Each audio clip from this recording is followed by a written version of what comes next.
Dictation start होगी 5 second बाद। Yes, लोक जनशक्ति पार्टी यानी लोजपा में टूट की ताज़ा घटना ने फिर एक बार यह साबित किया है कि राजनीति की दुनिया में बहुत कुछ महत्वाकांक्षाओं से संचालित होता है लेकिन अक्सर उस पर सिद्धांत और सरोकार का पर्दा टांग दिया जाता है। बिहार में पिछले साल हुए विधानसभा चुनावों के दौरान जब चिराग पासवान के नेतृत्व में लोजपा ने राष्ट्रीय जनतांत्रिक गठबंधन यानी राजग से अलग मैदान में उतरने का फैसला किया था उसी समय कई बातें साफ थीं। पहली नज़र में यही माना गया कि लोजपा ने यह रुख दरअसल नीतीश कुमार के नेतृत्व वाले जदयू की ताकत को सीमित करने के लिए अपनाया था। हालांकि तमाम आकलनों के बीच चिराग पासवान खुद को प्रधानमंत्री नरेंद्र मोदी का समर्थक बताते रहे और कहते रहे कि वे राजग के साथ हैं लेकिन चुनावी मैदान में उन्होंने भाजपा और जदयू गठबंधन के बरकस 135 सीटों पर अपनी पार्टी के उम्मीदवार खड़े किए थे। नतीजे अनुमान के अनुरूप आए और उनकी पार्टी के महज एक उम्मीदवार को जीत मिली।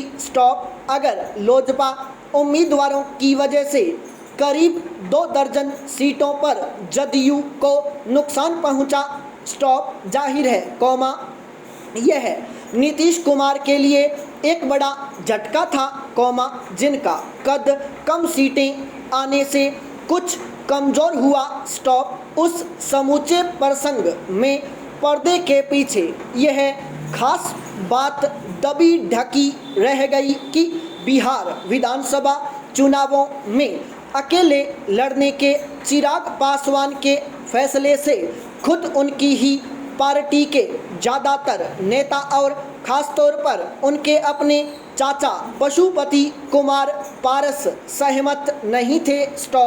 असंतोष की आग तभी लग गई थी जब जाकर अचानक बढ़ गई दिख रही है। चिराग पासवान सहित पार्टी के 6 में से 5 सांसदों ने पशुपति कुमार पारस के नेतृत्व में पार्टी को बचाने का नारा लगाकर अलग होने की घोषणा कर दी।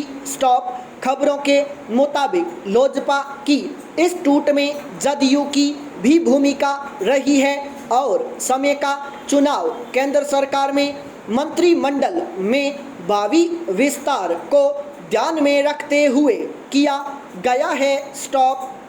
अब देखना यह है कि पशुपति कुमार पारस के नेतृत्व में अलग हुआ धड़ा जदयू या भाजपा में विलय का रास्ता चुनता है या फिर स्वतंत्र रहकर राजग में अपने लिए जगह बनाता है। दूसरी ओर चाचा पशुपति कुमार पारस को मनाने में नाकाम रहने के बाद एक तरह से चिराग पासवान फिलहाल न केवल राजनीति के मैदान में अकेले रह गए हैं बल्कि परिवार भी टूट गया। हालांकि उन्हें बिहार में राजद के नेता की ओर से अनौपचारिक प्रस्ताव मिला कि वे केंद्र की राजनीति करें और तेजस्वी यादव राज्य की। लेकिन चिराग का रुख अभी सामने नहीं आया है। दरअसल राजनीति की दुनिया में अनिश्चितताओं को एक खास चरित्र माना जाता रहा है। स्थिरता और निष्ठा के सबसे ज़्यादा बढ़ चढ़कर दावे करने वाले नेता कब किस पाले में खड़े दिख जाएं कहा नहीं जा सकता।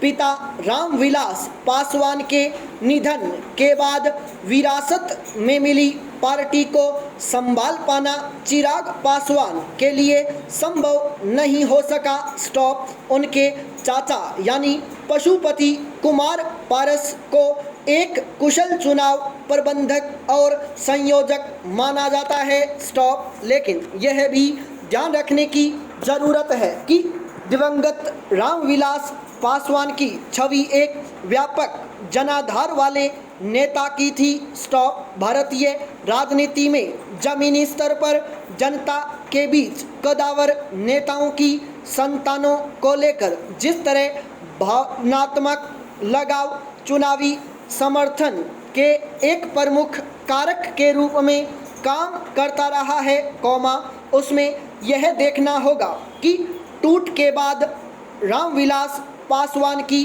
छवि से जुड़ी लोजपा की समर्थक जनता चिराग पासवान और पशुपति कुमार पारस में से किसका पक्ष चुनती है। स्टॉप। पैरा। महामारी के इस दौर में दुनिया के तमाम देश अर्थव्यवस्था के मोर्चे पर संघर्ष कर रहे हैं। स्टॉप।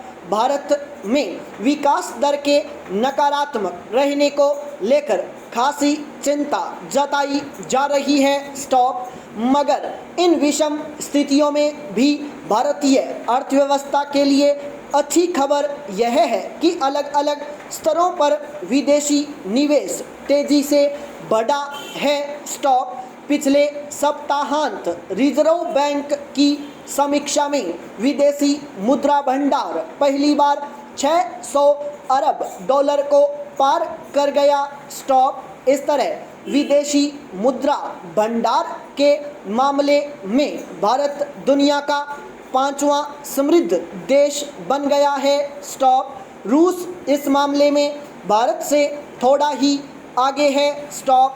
फिर जिस तरह विदेशी निवेशकों का रुख भारत की ओर बना हुआ है, उससे यह कयास अनायास नहीं कहा जा सकता कि भारत रूस को भी पीछे छोड़ देगा। स्टॉप। विदेशी पोर्टफोलियो निवेशकों यानी एफपीआई ने केवल जून में अब तक करीब 13,500 करोड़ रुपए शुद्ध रूप से भारतीय बाजार में डाले हैं। स्टॉप। कोरोना संक्रमण की दर में कमी आने और धीरे धीरे बाजार खुलने की वजह से निवेशकों में उत्साह देखा जा रहा है। स्टॉप। इस तरह जल्दी ही अर्थव्यवस्था के सकारात्मक दिशा में बढ़ने की उम्मीद बलवती हुई है।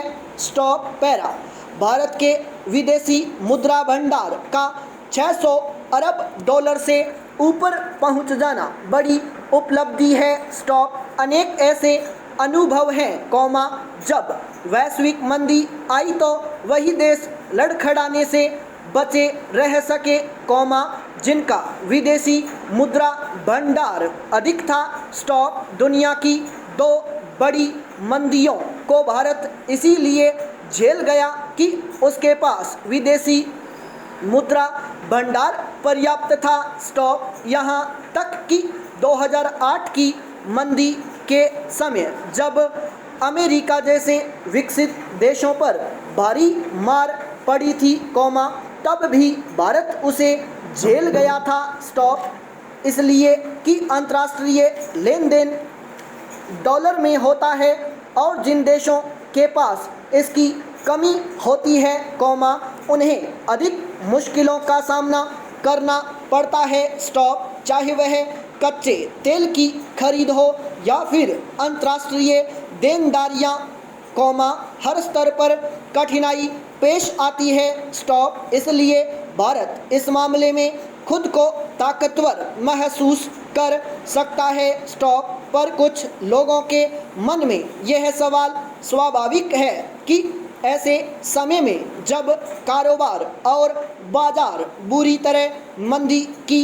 मार झेल रहे हैं, महंगाई पर काबू पाना मुश्किल बना हुआ है, निर्यात के विदेशी मुद्रा भंडार भी बंद पड़े हैं, विदेशी मुद्रा बढ़ोतरी कैसे हो रही है, एक आशंका परोक्ष विदेशी निवेश को लेकर जताई जा रही है, जो एक तरह की आवारा पूंजी होती है और वह विभिन्न देशों में बाजार का रुख देखकर निवेश करती और वहां के शेयर बाजारों में खेल किया करती है। स्टॉक